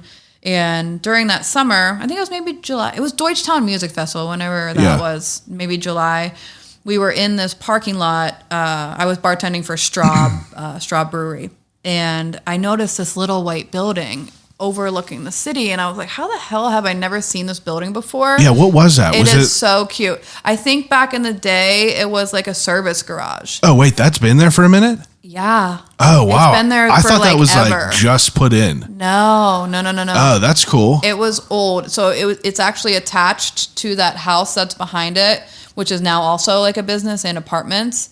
I guess I didn't notice that. Yeah. Next time you come out, I'll show you. But that before that hotel went in right there, that all used to be row houses that were all condemned, and whoever bought that hotel, the developer, knocked them all down, put that huge parking lot in, and left that white building for some reason because it was part of that front building that's on East Ohio Street, so he probably just didn't own it or buy it or whatever. I'm glad he left it. And then, so I'm bartending for Straub, and I notice this white building, and in the front lawn, there's weeds that are 5 foot high, and I peeked in the window, there's studs all on the walls, dirt floor, it was not what it looks like now. but I still was like, this would be such a dope spot. So before you got this place was like not shined up at all. No, not at all. Not at all. And it kind of sat in my head for a little bit, like a week or two. And we were driving home one day and I passed the front building on East Ohio Street. And I saw a sign in the window that said, for rent, call this number. And I was like, what are the chances that he also owns the building that's like kind of connected to it in the back? So I called him and he was actually like on a plane. And he was like, hello. And I was like, hi, I'm calling about the building you have for rent, the little white one behind East Ohio Street. He's like, yeah. Meet me Wednesday, 11. And I was like, okay, great. See you Wednesday. I met him. He's so nice. I went in. It looks like shit. And I'm like, I'll take it. Yeah, no, this will be great. Wow. And this was probably August. Yeah, it was August because I signed a lease end of August. And I said, I need it to be done, up to code, ready by November 1st. Is that possible? Are you confident that your boys are going to be able to get it done, basically? So it was up to him to redo it? Yeah, I mean, he owned it. Yeah, but I mean, like, you know, he could have. He could have, yeah. Hopefully my rent would have been half the price if I had to do it because it was a lot of work. Yeah, I bet. He explained to me that it was on his list to do. And this was the reason, this was a good enough reason to do it. Yeah, exactly. If somebody's willing to sign a 3-year lease right in front of you, that kind of gives you the kick in the ass that you need to finish your project, you know? So how do you communicate your expectations and your wants for this little space? So the outside was already painted white, so I could kind of see a little bit of a vision. Yeah. And I love like brick that's painted white. It's just, I love it with like black framed windows. It's my vibe. I love it. 100%. So I kind of told, he explained to me, he said, okay, we're going to pour the floor. You can pick out the tile. You just have to keep it under a certain price. I think he said under $3 a square foot. So I picked one that was $2.99. I'm not kidding. So he let me personalize it there, which really added a personal touch because, you know, we have those black hexagon tiles in there. Yeah. But besides that, he's like, you can pick your paint color, you can do this. And I said, you know what, just leave the walls white because I don't know what I'm going to do yet. I might wallpaper, I might decide to paint them. I don't know yet. Did you have the one wall wallpapered now? 2. I have 2 walls wallpapered and then the rest are like a sage green. Yeah. Nice accent wall. Yeah. Come on. Hits different. Mm-hmm. With the neon up there too. Yeah. I love that neon. Yeah. So like you're like you kind of like creating this space in your mind, like knowing that this is about to be real. Mm-hmm. It's like, I know you said with your labels and stuff like that, you're not someone that has to do 16 different revisions, but like, are you pretty crazy about this? Are you going kind of crazy trying to figure out how you want this to look? Yes and no. So I had a little bit of a vision, you know, it's a very small space in there. So I didn't have much to work with. Yeah. I had this idea that I wanted all the walls lined with candles. And I was like, I want something different. I don't want to look like I bought these shelves off Amazon, you know. So I hit up my friend Will, who owns Soft Drive, which is a metal fabrication company. They can do a bunch of different custom work out of metal. And I said, hey, again, I probably drew them on a fucking napkin. Yeah. I said, hey, can you do shelves that look like this? And he knows me. So he's like, yeah, Kayla, let's meet up and show me what you want. So I told him, I was like, I kind of want these like raw steel shelves with this nice light wood fitting in between them. But I want them like anchored on the wall. I don't want anything coming down to touch the floor. Yeah. And he killed it. Him and Shane, who did the wood, they absolutely killed it, and they installed it for like a very reasonable price.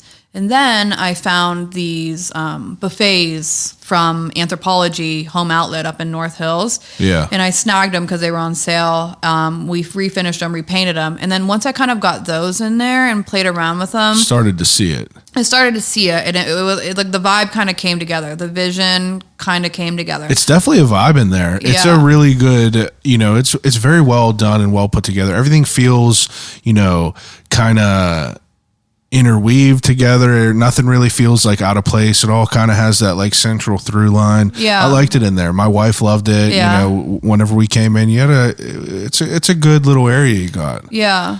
And parking over there, too. Oh, my gosh, the free parking. That's clutch. Honestly, whenever we looked at it, and I saw Anna posting a bunch about it, and I was like, oh, yeah, we could drive over there. But whenever I saw it said free parking, and I saw that there was a parking lot, I was like, why not go over there like that? It's so easy. And that was something that I definitely...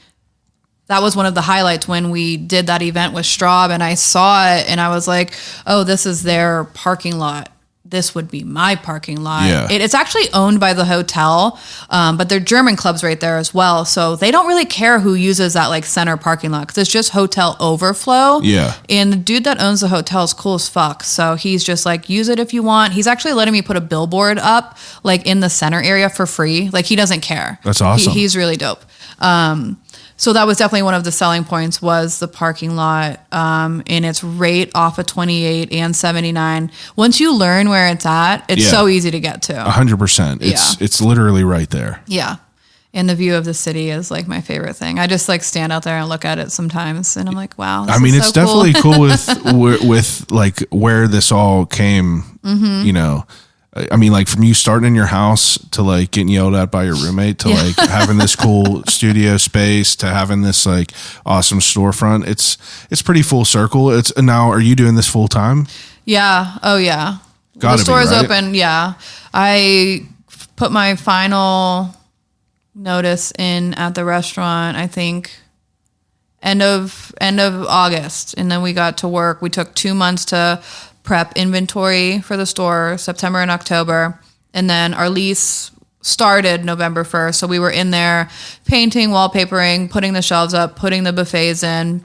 What day did you open? Our grand opening was November 26th, Small Business Saturday. But we did, I'm going to sneeze, I'm sorry. Bless you. No, I'm not. I ruined it.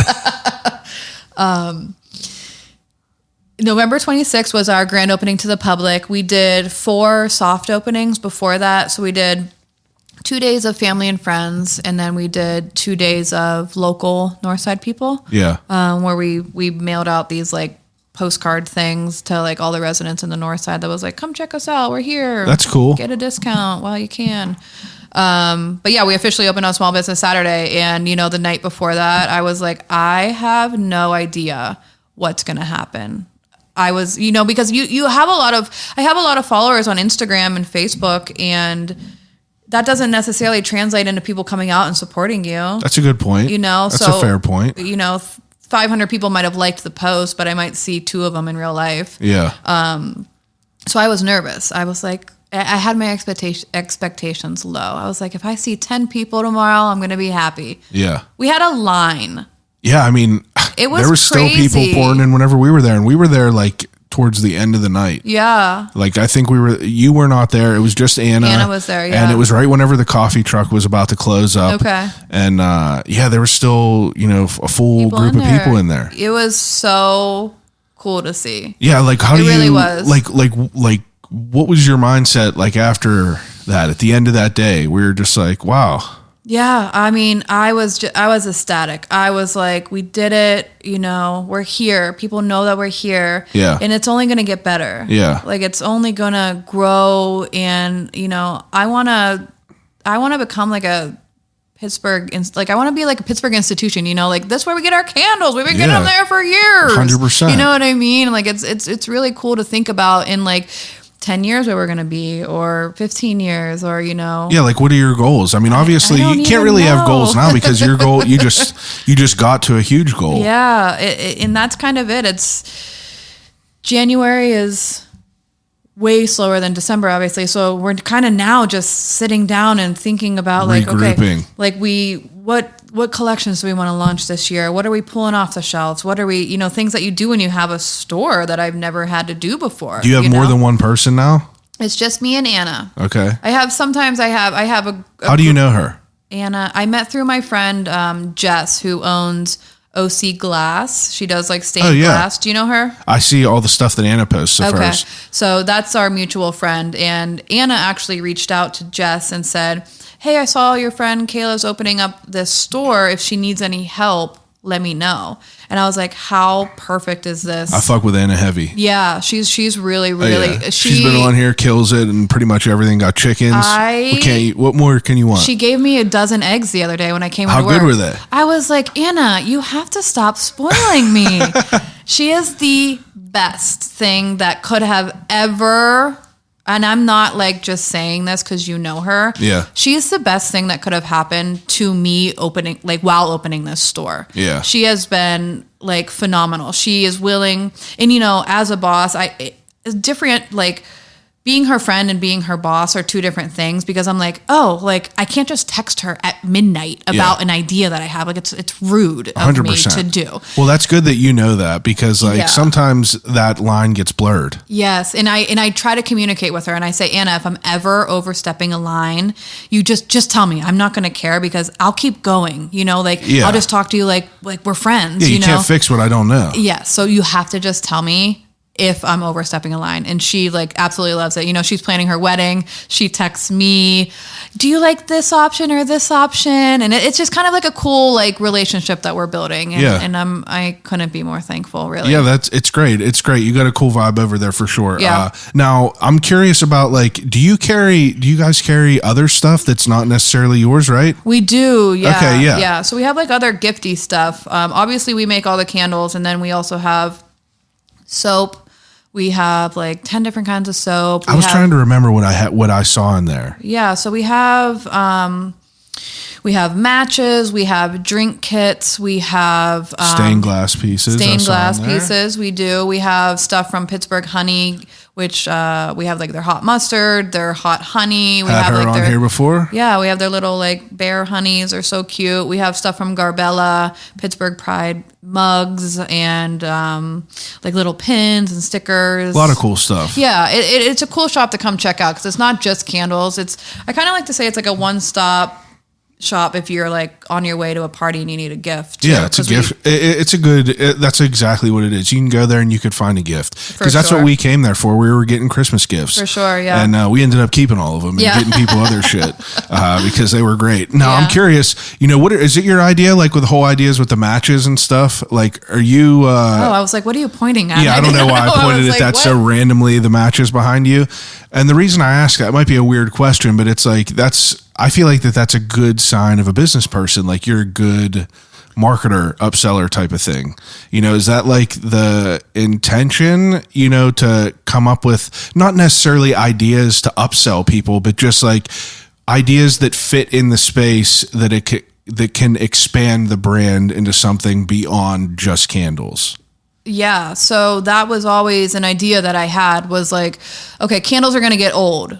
When I go shopping, I want to get a bunch of different shit. Yeah. Or I want to see something that I haven't seen before and I'm going to put it in my cart. So that's definitely the idea that I had behind doing the matches. And there's candle care kits in there, just little add-on-y stuff that is an extension of us, but isn't us. You know what I mean? My wife walked right in. She was like, oh, cute. And just picked it up and took it. And we bought that. And it really adds to the whole experience too. You have them sitting right next to your candle. It's a good table piece. I don't even use it. I don't even use matches all the time, but it's a good table piece. I like the way it looks. It's ceremonial too. When you go to light that candle, and the thing with those is you can just refill them. You can just get your own 3-inch matches off of Amazon or whatever and put them back in that bottle. Yeah. That bottle doesn't have to go to waste or be trash. Yeah. I think nice it's a great striker little, on the bottom. It's come on, reuse it. Yeah. We gotta be now do you as a candle maker, you ever have any ideas into working in a renewable type of program where people return jars? Yes. That's something we're working on right now, actually. Anna and I have been browsing some ideas on how it can work. And I think that we are pretty close to finalizing it. So the idea right now is that I want to find kind of a universal ceramic jar that doesn't have labeling on it. Yeah. And I want to be able to offer it in every scent that we have. And when you buy this jar, it's going to be a little bit more expensive because it's going to be a little bit bigger. But when this jar is done burning, you bring the jar back in and you can pick another one of these jars and buy it for a discounted price since you're bringing me back the other and you jar. get to reuse that jar. Exactly. And since there's no labeling on it, it won't be hard to clean out. And then I will repurpose that jar and I'll put it back on our shelf. So that will kind of be the recycling program that we do. Love it. And I'm just kind of figuring out the logistics of cost and how it's going to work and all that shit. So, and the thing is, if you like the jar and what it looks like, it will always be that jar. Yeah. You know what I mean? Yeah, like if you want to keep the jar, you can just use that as whatever you need it as. Yeah. I was thinking about that because like I talked to different people and I talked to this woman who ran Allegheny Cleanways and, you know, she just brought up like, you know what that is, Allegheny Cleanways? No. They just clean up all the illegal dumping sites around the city. So like, they'll clean up the rivers, all the, you know, if there's an abandoned house with just like shit everywhere. Yeah. I had this woman on and she was telling me all these numbers about like, you know, I think just in Allegheny County in, I think like 1 year they took like 42,000 tires out of there, over like 5 million pounds of garbage. And it's like, damn, I try to think about like more things in that way. Yeah. And I didn't know if that was like something that was like in the forefront of your mind as a small business owner.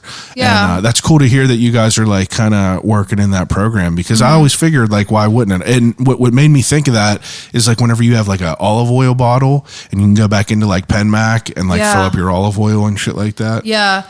Smart. It was, I mean, we've had this idea for a while where I wanted to actually be able to offer people be able to come in if they found a jar they like or they had a jar and we would fill it for them. Yeah. I just don't know if it's going to work in that space because it's so incredibly small. Yeah. And if it blow, like we just don't have that much room in there to be able to offer that. So I think this solution that we came up with is going to be a pretty good one. I think it's a good way to market it too. Like you're recycling. Yeah. You know, bringing it back.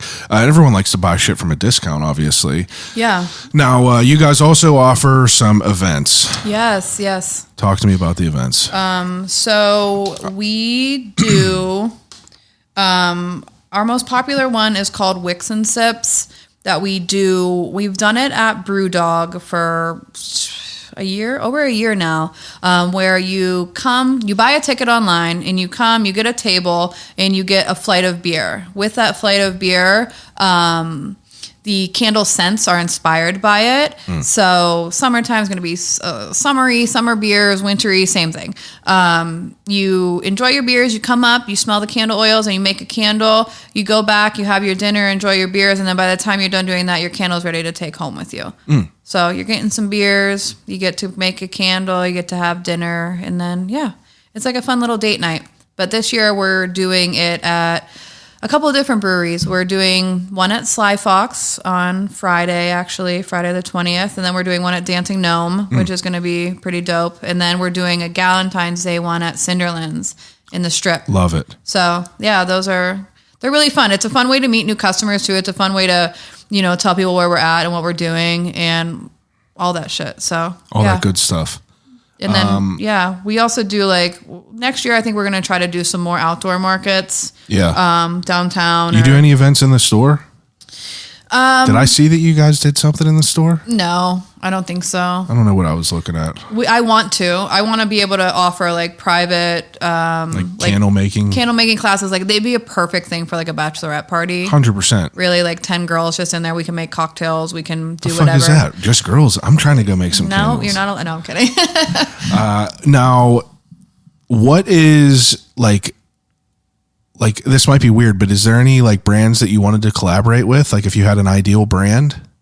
Yeah. Well, we're working on a couple of things right now that so part of Anna's position is she's a lead salesperson. So she's been going out and getting us some new accounts and she makes a commission off of that. Yeah. So one of her ideas right now is actually going to be teaming up with Millie's, which would be really cool.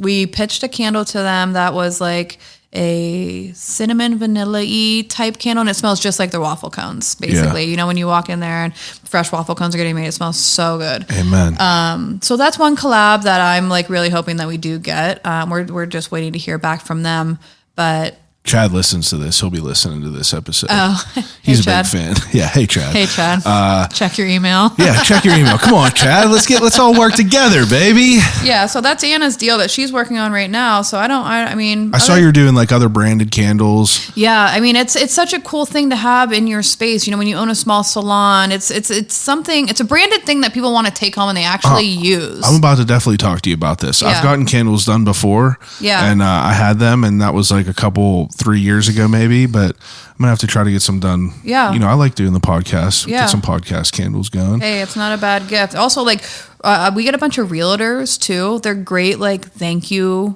gifts from a realtor. That's a really I wish good my thing. Realtor would have got me one. I know. My realtor got me wine or some shit like that.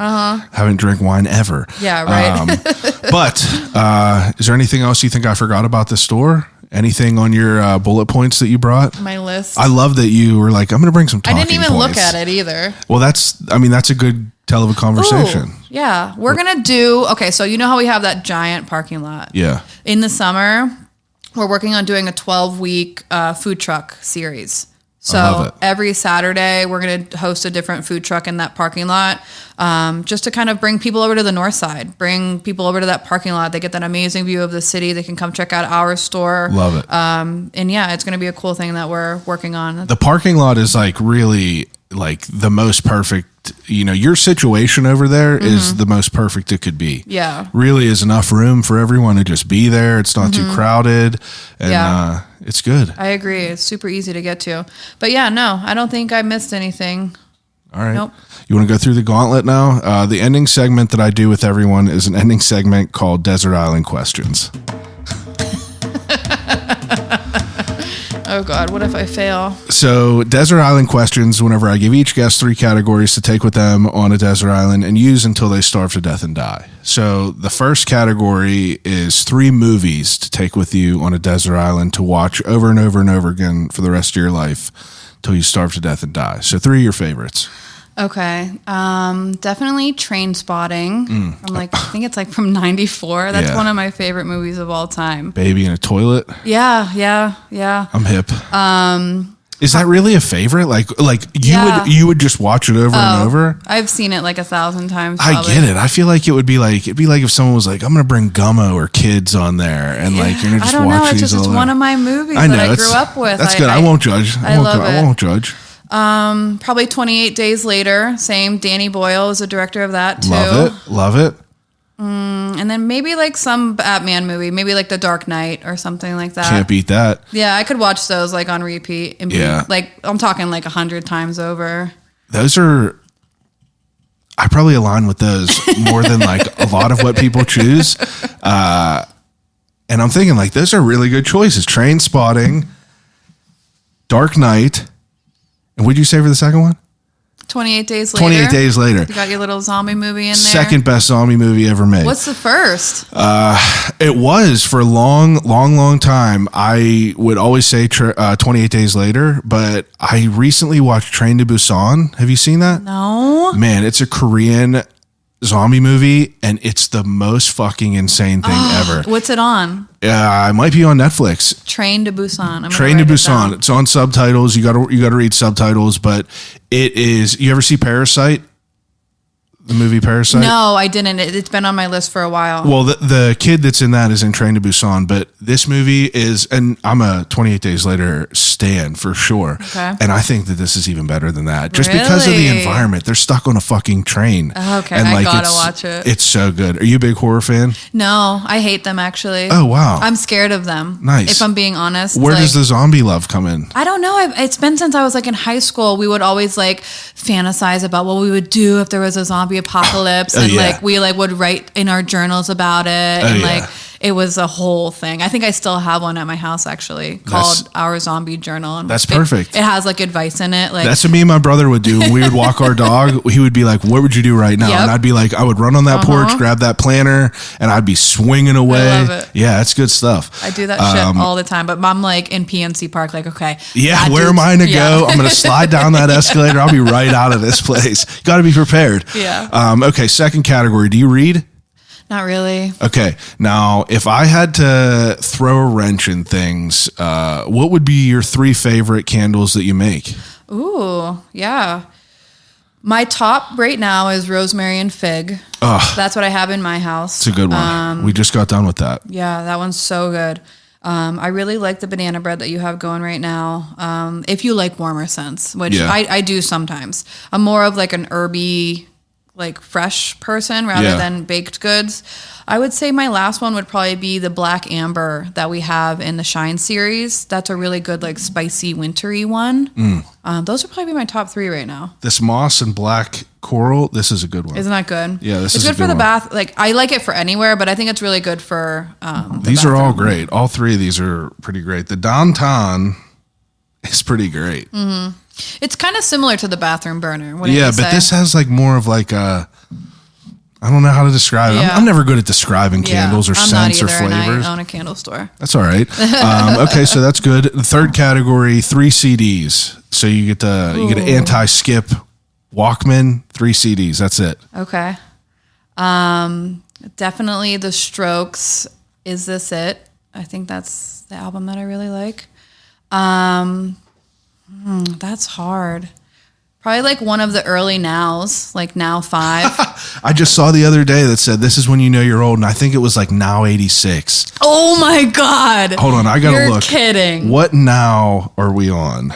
No, I'm kidding about the Now 5. What is on Now 5? Let's just look. What songs? It's on fucking airplane mode.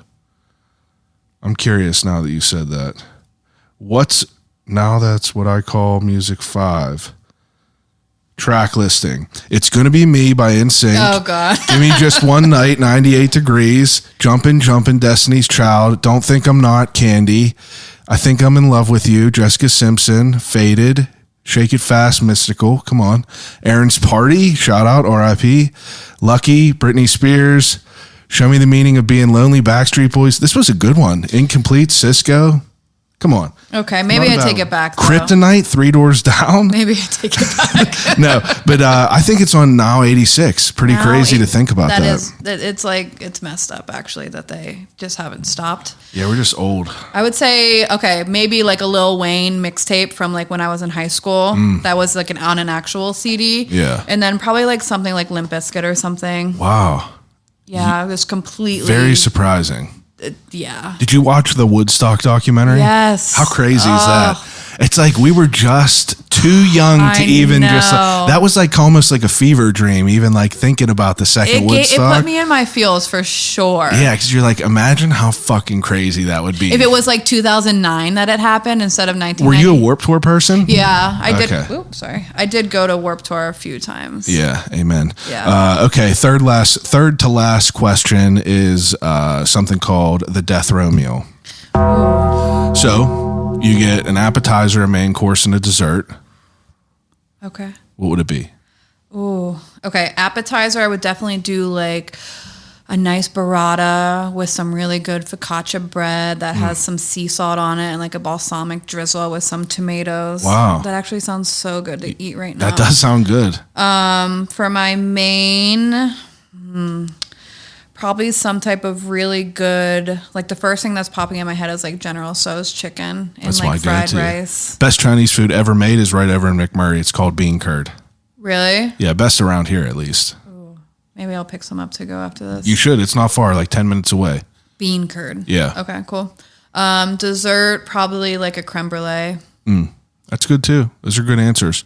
I have to ask this question just because you're a food person. What's like a restaurant you like in the city? Like what's like a couple of your favorite? Do you want to see something that's funny? Yeah. Okay, hold on. Do you have a list of them? Yeah, you're going to die. I'm like a big food person. Well, because I worked in the industry for so long. Yeah, I mean, like that's why I asked that question is because you obviously are going to have that. This is your list of food places? Yeah, if it has a green check, that means I've been there.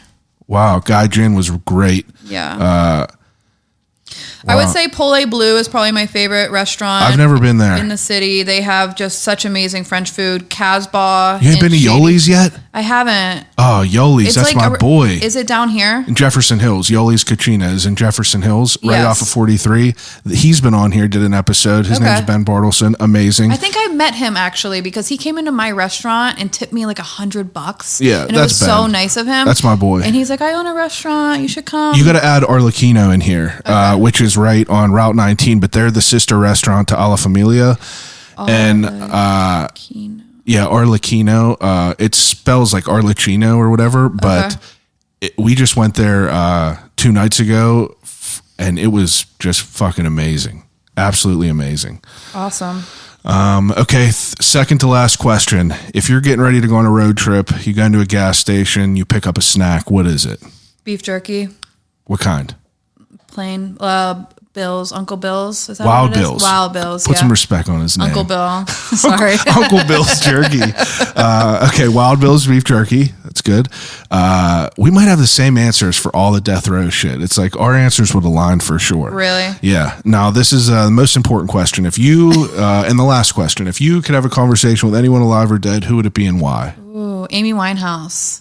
That's a great answer. Yeah. That would be a good one. I don't know.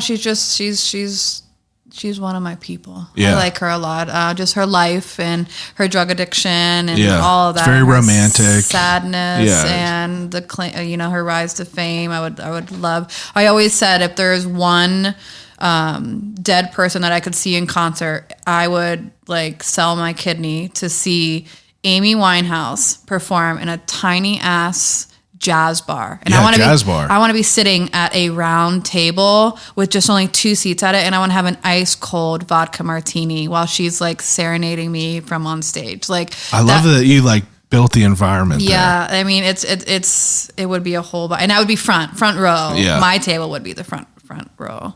But that's Amy Winehouse. That's good. I never really listened to a lot of her work, but my wife is a big fan. But that's someone that I should revisit again. You have to watch her documentary. I never did. Amy. It's called watch Amy? it. Where's it at? I think it's on Hulu. We if would I'm not watch that. mistaken. We would watch it. that. It's so good. I'm going to start asking this question, but what's the best concert you've ever been to? Ooh. It's always interesting to ask.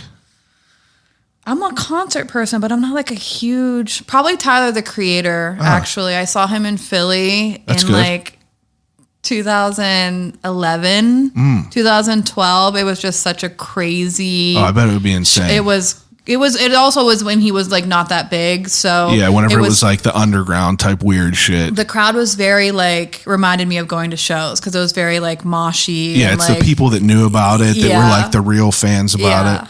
Yeah, that was a pretty cool show. Yeah. Well, that's good. Well, I really appreciate you sitting down and talking with me. Yes, I think that thank this you for went having me. very well. Thank you for this completely laced up bag of swag. You're welcome. And please take a second and tell everyone where they could find your work, where they could come see you, and where your Instagram and website and all that. So we have our store on the north side. It is at 839 Phineas Street.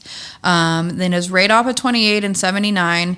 We have a parking lot, as we've talked about. And free parking. Free parking, yes. Giant parking lot. You're not going to not find a spot. We are open 7 days a week, Monday through Wednesday, 11 to 5, Thursday through Saturday, 11 to 7. And then Sundays we're there from noon to 4. We're also online at pghcandle.com. You can shop 24/7 there. And also on our website, you can find other stock lists that we have around the city. If you don't want to come over to the north side, you could check out one of the places that we supply as well. How many stores are you guys in? I mean, probably a good bit. Close to 20, I would say. Good bit. Yeah. You could find them around. PGH Candle. PGH Candle, yep. PGH Candle on Instagram? Yep, and Facebook. Instagram, Facebook, TikTok. I don't really go on the TikTok, though. I have like one on there. I'm not on there yet. Me and my wife are trying to kick it away as much as possible. I know. It's like detrimental to my health because I fucking hate social media. I will sit there. One of my guilty pleasures and is just sitting. Scrolling I'm on talking dumb 3 shit. hours. After work, I get home. I'll just sit on the couch. Turn your brain off? Oh, it's the worst ever. I feel myself getting mad at myself. Yeah. Are you someone who watches shows and TV and stuff? I do. What's the most recent good thing you watched? White Lotus I'm watching right now. Oh, how far are you in? I'm just on season 2. Like I mean, only a couple episodes in? Of season 2, yeah. Oh. I think I'm going to do episode 4 tonight. Oh my God, it's so good. Is it good? Yeah, it's good. Is there more than 2 seasons? No. Okay. But I love it. I heard this theory the other day that they think they're going to make 7 seasons of White Lotus, and each season is a sin. Yeah, it's one of them. You've heard this too. I'm on the Reddit subreddit. Okay. I'm pretty deep into it. Okay. I loved it. I just it was one of them shows that I just did not give a fuck about at all. But I was hearing so much about it. I was like, oh, I'll watch this, and then I immediately got hooked. Yeah. And then I found out the guy who writes it was in School of Rock, so I was just really? yeah. So I was like, I gotta love it even more. But PGH Candle on Instagram. I'll call you right back on Instagram. Appreciate it as always. Each and every week, we're back with another great person in the city doing great stuff. Thanks for listening. Call you right back.